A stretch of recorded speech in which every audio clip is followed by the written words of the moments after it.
Salam Indonesia. Anda menyaksikan berita terkini bersama saya Pradana Adiputra. Sebuah boneka raksasa yang mewakili seorang anak perempuan Suriah menjadi pemandangan baru di ibu kota Prancis, Paris.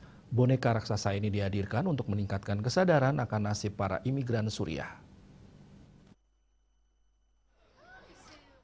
Boneka raksasa anak perempuan Suriah ini berkelok-kelok melalui Taman Rimbun di Palais Royal di Paris.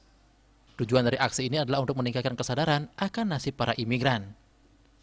Boneka setinggi 3,5 meter yang bernama Amal tersebut adalah bagian dari proyek seni bernama The Work yang diproduksi bersama oleh Good Chance Theatre Company dan produser teater David Land. Boneka yang diawaki oleh sekelompok pemain tersebut telah berjalan di berbagai kota dalam perjalanan untuk mencapai Inggris. Aksi telah dimulai dari Gaziantep, sebuah kota di perbatasan Turki-Suriah.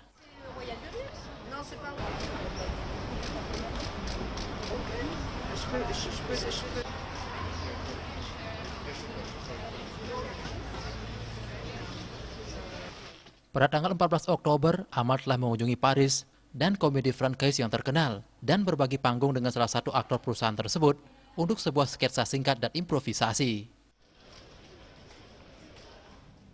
Pemirsa, untuk mencegah penyebaran COVID-19, ingat pesan ibu, selalu terapkan 3M, wajib memakai masker, wajib mencuci tangan, dan wajib menjaga jarak, serta wajib menghindari kerumunan.